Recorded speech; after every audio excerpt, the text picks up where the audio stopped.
capítulo, como dizem. Você falou sobre eleições, a gente está 7 dias praticamente, 5 dias das eleições, né? No dia 2 de outubro, próximo domingo. E de candidato para votar, o eleitor do Vale do Paraíba não pode reclamar. Nós temos 158 pessoas se candidataram a deputado estadual ou federal aqui no Vale. Qualquer um dos dois, 158 no geral. No geral. São 90 pessoas que candidataram a deputado estadual e 68 a federal. Essas pessoas, ou elas nasceram aqui no Vale, né? Tem uma ligação natural com algumas das cidades. Não necessariamente atua aqui. A maioria atua. Tem alguns que atuam aqui e também tem uma conexão fora. Ou são pessoas que não nasceram aqui, que é a maioria, mas atuam aqui, né? Vieram morar pra cá, aí começaram a construir a vida aqui, né? Já tem uma vida aqui e tal. Então, a gente tem 158 pessoas que, de alguma maneira, poderiam ser representantes do Vale. Né? A gente tem feito campanha pelo voto regional, para as pessoas escolherem candidatos da região, para aumentar a representatividade, que é muito baixa.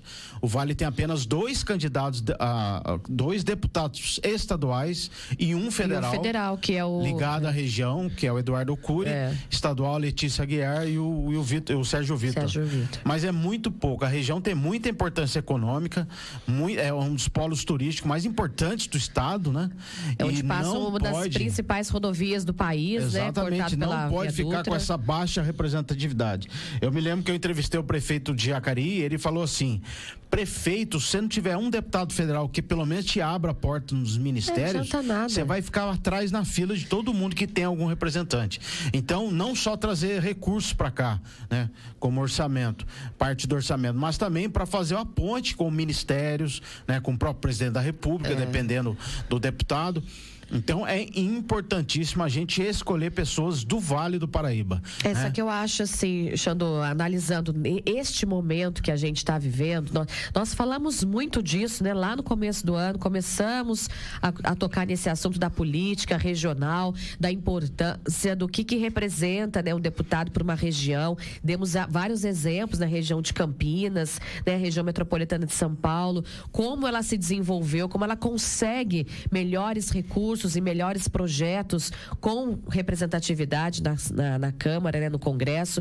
Só que eu acho que nesse momento que a gente está, as chances de se eleger um deputado federal e estadual, pelo menos em Guaratinguetá, eu acho que são muito pequenas. As chances são muito pequenas. Saíram muitos candidatos. É claro que é legítimo. Todo mundo tem o seu direito, né? Quem quiser se candidatar, for maior de 18 anos, cumprir lá com todos os requisitos da lei eleitoral, pode se candidatar. Isso é legítimo. A gente reconhece isso. Só que é preciso entender que esse boom de candidatos não consegue concentrar os votos suficientes para conseguir uma cadeira, né? As pessoas se pulveriza muitos votos.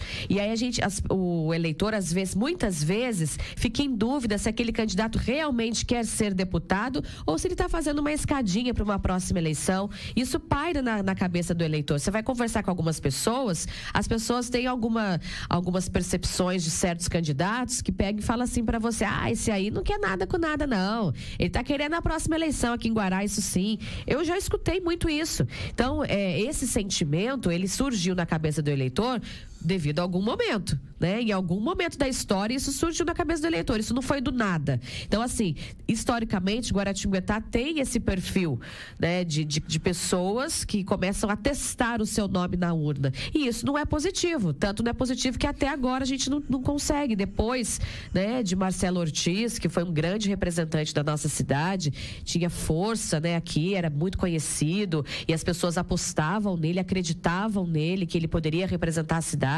tinha credibilidade, por isso que conseguiu tantos votos.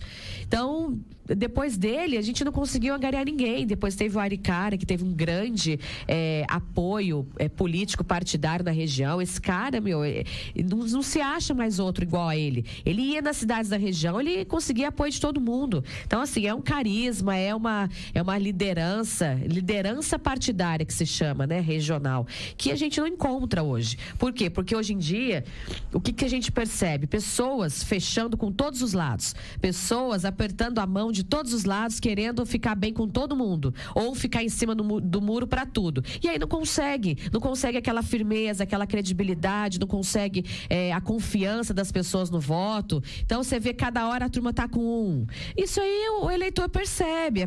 Por mais analfabeto eleitoral que o brasileiro possa ser, né? Porque a gente é um país ainda em desenvolvimento, nas questões políticas e em outros assuntos também, o eleitor não é bobo, né? A gente percebe, as pessoas percebem a movimentação, percebem o dia a dia e a postura daquele político na cidade. E isso conta muito, né? Você vê a diferença, você citou a região de Campinas. Campinas também, na época, na última eleição de 2018, enquanto o Vale fez apenas 2 deputados estaduais e 1 federal, Campinas fez 8 deputados estaduais e 5 federais. Tá certo que eles têm uma população um pouco maior que o Vale, mas mesmo assim é uma região parecida. Aí você vai pensar, qual que é a diferença de Campinas para cá? E 5 federais. Lá também saiu um monte de gente, só que eles concentraram, porque o Vale do Paraíba tem 1.900.000 eleitores. 1.900.000. Quem falou que a gente entrevistou? Quem que a gente entrevistou aqui que falou que o Vale decide a eleição? Alguém que a gente entrevistou falou falou? Que falaram que o Vale do Paraíba pode decidir uma eleição. Não, pode. Se faltar poucos votos, né? Mas assim, tem condição de eleger muito mais. Tem condição de eleger, por exemplo, 6 deputados estaduais. 6. A gente tem só 2. Então, eu digo o seguinte: é legítimo a pessoa votar em quem ela quiser. Claro. Só que eu acho que é importante a gente votar em pessoas daqui da nossa região. Opções ideológicas não faltam, tem de todos os campos ideológicos. Tem, todos os partidos.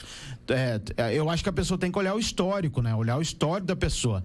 Se ela já foi parlamentar, se não foi. Se não foi, ver a luta que ela faz, o movimento social, ou em algum outro tipo de movimento. Eu acho que a pessoa pode ver também da pessoa, biografia. Né? O que ela fez dá um Google, pela né? coletividade. Gente, o Google hoje, coloca lá o nome da pessoa que você já escolheu votar ou que você está pensando em votar, tá? Estamos falando de Guará, tá, gente? Mas isso você pode estender para outros cargos que você queira votar.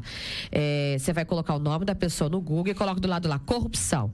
Aí você vai ver o que vai aparecer, né? Porque ali, hoje em dia, a gente não consegue esconder nada mais do Google de ninguém, né? Tá tudo, você coloca o seu nome lá, aparece toda a sua vida. Então, tá todos os seus passos, todos os seus processos estão todos ali. Então, você faz isso e tenta escolher a melhor opção, aquilo que você acha que é mais digno do seu voto. O que as pessoas também percebem, Xandu, é que determinados políticos que não cumprem mandato. Eu acho que isso é negativo. Eu também acho. Eu acho que político não cumpre mandato, porque quando você pede voto para a pessoa é para cumprir o mandato. Aquilo que você se propôs a ser. Se você é eleito, a pessoa está na expectativa que você cumpra o mandato. No meio do caminho você sai para outra coisa. Vou tentar tal coisa. Não. Você vê o que aconteceu recentemente. Nós vimos aí o João Dória. João Dória. Acabou. Ele fez isso 2 vezes, né? Quer dizer, ele fez isso uma vez. Se matou politicamente. E pagou um preço entre outras coisas, né, que ele fez. Pagou um preço caro, aliás, fez isso 2 vezes e pagou um preço muito caro. De não cumprir o mandato inteiro, né? Porque quando a pessoa se elege, ela tem que cumprir o mandato.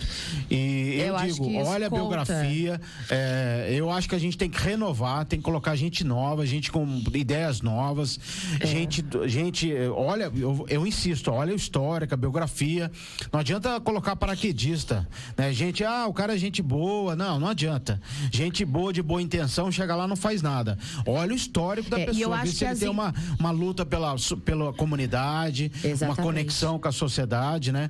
Milita em algum movimento ou tem algum tipo de trabalho pelo coletivo, porque o político, ele trabalha pelo coletivo. Pelo social, pelo coletivo, para melhorar a nossa vida, as nossas leis, né? A partir do momento que ele se elege, ele não é mais o deputado do partido X apenas, ele é o deputado da comunidade, deputado de uma região, conectado a uma região. Então, eu acho que a gente tem que escolher bem, e eu defendo o voto regional. Quanto mais deputados a gente tiver do Vale do Paraíba conectados com a gente, melhor a chance de a gente desenvolver, trazer recursos. E a gente tem que observar também abertas, a postura da pessoa, como ela se comporta, como ela se comporta na sociedade, como ela é como cidadã, porque tudo isso vale, gente. Eu acho que a gente tem que pesquisar a fundo mesmo essas questões importantes que o Xandu falou, o que a pessoa defende, com o que ela está envolvida, né? O que ela ela busca, o que ela fala, quais são as ideias dela para aquela fatia da população, né? Porque hoje ela defende uma fatia da população, que é aqui.